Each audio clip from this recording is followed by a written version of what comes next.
Nous autres, nous sommes candidats à gouverner le pays. Si nous gouvernons le pays parce que les Français l'ont voulu, nous appliquerons notre programme. Nous ne sommes pas Alexis Tsipras, nous ne sommes pas François Hollande, nous ne sommes pas Nicolas Sarkozy. Nous appliquerons notre programme. Tout le monde a bien compris?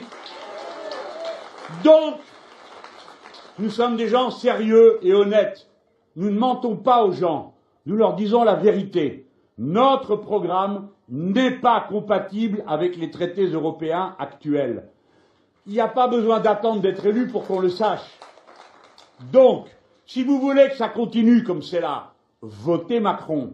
Si vous voulez que ça change dans le sens qu'on vous dit, à savoir celui de l'harmonisation sociale, celui de l'harmonisation fiscale par le haut, celui du mieux-disant social, celui du protectionnisme européen, celui de la sortie de l'OTAN, si c'est ça que vous voulez, vous votez pour nous, et nous, on dira aux autres peuples européens, aux autres nations, ce n'est pas compatible, nous le savons. Donc, nous vous faisons une proposition plan A. Plan A, on change les règles. Parce que votre truc, ça marche pas, vous pouvez quand même le voir. Mais supposons que vous voyez rien. Parce que ça vous profite tellement que vous voudriez que ça continue. Eh bien, continuez si ça vous plaît à vous, mais nous, on le fera pas. Donc, on a le droit à opt-out, ils appellent. On sort. Les Anglais, à un moment donné, ils étaient sortis du Code du travail européen, enfin des dispositifs. Ils trouvaient, par exemple, que 48 heures de travail maximum en Europe, bah, c'était pas assez, parce qu'ils voulaient bosser davantage. Voilà. Hein, ils ont eu opt-out. Plan A, on négocie, et on dit, faisons un bilan lucide. Vous avez fait une politique libérale pendant 20 ans qui n'a rien à voir avec le rêve européen. Vous avez créé des traités budgétaires qui créent partout les restrictions économiques. Le sous-investissement public. C'est à cause de vous qu'il y a 4 milliards de moins dans le système de santé en France. C'est à cause de vous qu'il y a de l'argent de moins dans tous les services publics. Vous voyez pas que ça marche pas? Ça ne donne rien. Regardez-le l'autre là. 4 milliards et demi de cadeaux sur l'impôt sur la fortune qui donne aux riches.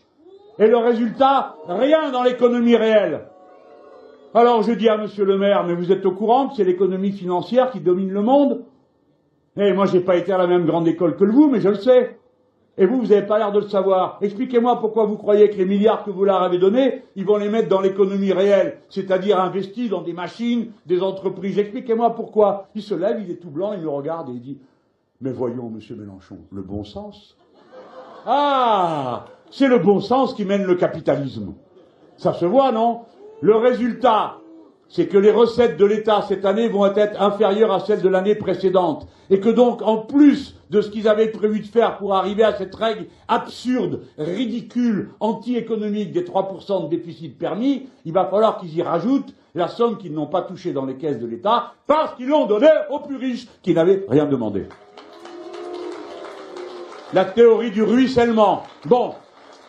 J'étais en train de vous expliquer notre affaire. Donc, nous appliquerons notre programme. Donc, ça ne correspond pas au traité. Donc, nous proposerons plan A, qu'on les renégocie, ou plan A toujours, plan A'.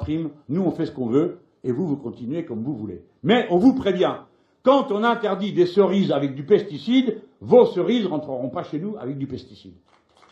Si on interdit la pêche à ceci et cela, eh bien, le poisson qui est pêché de telle et telle manière, il ne rentre pas chez nous, etc.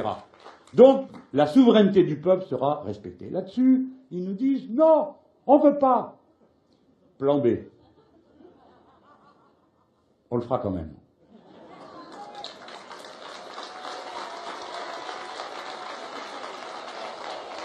Qu'est-ce que ça a d'anti-européen? Et on le fera quand même avec l'appui de ceux qui pensent comme nous, que c'est comme ça qu'il faut faire. Et vous verrez qu'il y en aura des peuples d'Europe qui verront la révolution citoyenne française et qui auront envie d'avoir la même chez eux. Mais nous, les Français, on connaît, hein, des révolutions, on en a fait, hein. Eh bien oui, si vous faites pour le mieux-être de la planète et des êtres humains, eh bien, quelle que soit la nationalité, c'est une langue universelle. Si vous dites, nous, on va mettre l'argent qu'il faut pour soigner, nous, on va mettre l'argent qu'il faut pour éduquer, nous, on va mettre l'argent qu'il faut pour s'occuper de nos aînés qui sont plus en état de s'occuper d'eux-mêmes tout seuls, eh bien, vous verrez dans toutes les langues, en allemand, en italien, en portugais, en espagnol, en polonais, tout le monde entend cette langue.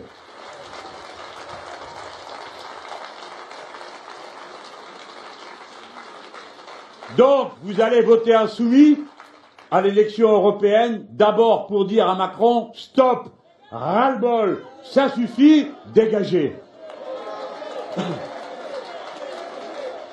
À Madame Merkel,